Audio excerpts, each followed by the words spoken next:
As máquinas zumbiam estéreis e indiferentes. Uma luz branca invadiu seu rosto, drenando o que lhe restava de cor. Minha sobrinha ficou ali, imóvel, com os olhos vazios, os lábios entreabertos o suficiente para me lembrar que ela não falava há meses. Disseram que ela se fora, uma casca, sem funções cerebrais superiores. Seus pais voaram para a Europa uma semana depois do derrame. Eles a deixaram aqui, me deixaram aqui, como se a dor pudesse ser terceirizada. Eu vinha todos os dias, sentava ao lado da cama dela, segurava sua mão, fingia que ela podia senti-la. Naquela noite, seus dedos tremeram. A princípio, pensei que fosse uma cãibra. Mas então algo roçou na minha palma. Um pedaço de papel dobrado e encharcado de suor. Escorregou da mão dela para a minha. Eu congelei. Ela não conseguia se mexer. Ela não conseguia escrever, e ainda assim aquele pedaço de papel existia. Lentamente, eu o desdobrei, minha respiração presa na garganta. 2 palavras estavam escritas nele em letras desesperadas e irregulares. Me ajude. O quarto se inclinou, meu pulso na garganta. Olhei para o rosto imóvel dela, para o subir e descer oco do seu peito. Alguém tinha mentido. E de repente eu soube que não era sobre a doença dela. Era sobre traição. Dirigi para casa em silêncio, o bilhete queimando na minha palma. As palavras não eram apenas implorantes, eram acusatórias. Os pais dela não tinham chorado no hospital, nem uma vez. Lembrei-me da rapidez com que eles partiram. As férias não vieram de repente, foram uma fuga. A filha deles tinha sido relegada a um item de linha, uma inconveniência. No entanto, algo mais profundo pulsava por baixo. Revivi momentos. O marido da minha irmã evitando contato visual. A voz áspera e defensiva da minha irmã quando perguntei sobre as contas do hospital. Lembrei-me do ano passado, das discussões que tentaram encobrir, dos telefonemas tarde da noite, do dinheiro repentino e inexplicável. Partes onde não pertenciam. Os médicos insistiram que o cérebro dela tinha sumido. Mas se isso fosse verdade, ela não poderia ter me dado o bilhete a menos que alguém quisesse que eu acreditasse que ela tinha ido embora. A menos que o diagnóstico em si fosse uma mentira. Comecei discretamente, não com confronto, mas com observação. Visitei-a em horários estranhos. Observei quem entrava e saía, enfermeiras que evitavam meu olhar. Uma médica cujo sorriso era ensaiado demais. Em casa, examinei registros de cobrança, transferências bancárias, e lá estava. Pagamentos encaminhados para o neurologista responsável, não do hospital, mas da empresa do meu cunhado. Meu peito apertou. Liguei para o consultório do neurologista e fiz perguntas para as quais ele não sabia que eu já tinha respostas. Sua voz falhou quando mencionei as auditorias. Insisti mais. Câmeras do hospital, registros de acesso. Um padrão estava surgindo. As máquinas se ajustavam com mais frequência quando eu estava fora. As dosagens foram alteradas. A sedação se intensificou. Ela não estava com morte cerebral. Ela foi silenciada. A traição não foi apenas negligência.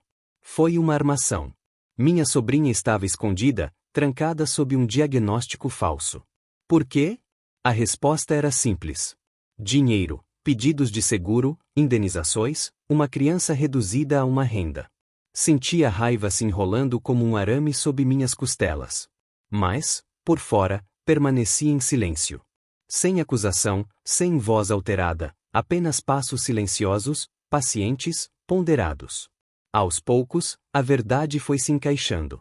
E logo, eu a colocaria nas mãos deles. O relatório chegou em um envelope simples. Neurologista independente, segundo o exame, limpo, imaculado. Sua atividade cerebral estava lá, fraca, mas presente, uma mente lutando sob anestesia forçada. Naquela noite, convidei minha irmã e o marido para o hospital. Eles chegaram em trajes de gala, a irritação mal disfarçada por trás dos sorrisos. Eu não disse nada. Apenas coloquei o relatório em seu colo.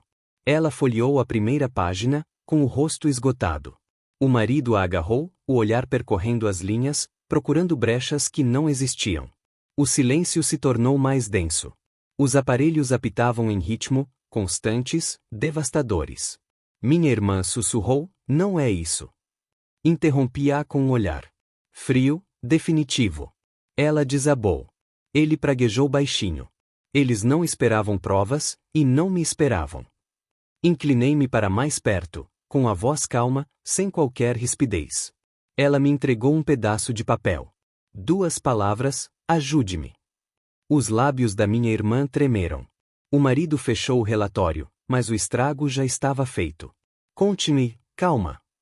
Enviei cópias para a seguradora, o hospital, a polícia. Este quarto não será mais o seu segredo. Ele cerrou os dentes. Ela escondeu o rosto nas mãos. Eu não gritei. Não bati nela.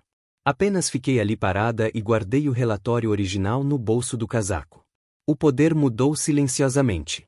O mundo deles desmoronou pedaço por pedaço enquanto eu simplesmente observava. Eles enfrentariam perguntas, investigações e julgamentos. O império que haviam construído sobre mentiras os engoliria por inteiro, e eu seria a única a acender o fósforo. Mais tarde naquela noite, sentei-me ao lado da cama dela novamente. A mão da minha sobrinha estava na minha, pequena, frágil. As máquinas ainda zumbiam, mas o som não me ensurdecia mais. Me deixava alerta. Os pais dela tinham acabado. A mentira tinha acabado. Olhei para o rosto dela. Pálido, imóvel, mas vivo sob a névoa química. Não mais, sussurrei. Você não é mais deles. Pela primeira vez, dei vazão à minha raiva. Não com fogo, mas com distância. Eu voltaria amanhã e depois de amanhã, até que ela acordasse, ou até que o silêncio finalmente a dominasse. Mas os pais dela já tinham ido embora. E quando saí do hospital, a noite parecia clara, fria e final. A última linha da mensagem dela ainda estava gravada na minha memória, uma frase que eu jamais esqueceria. Socorro! Agora ela finalmente tinha conseguido. Obrigada por assistir. Não se esqueça de curtir, compartilhar e comentar. Assine o Sheatin Stories Insight World agora para mais histórias incríveis.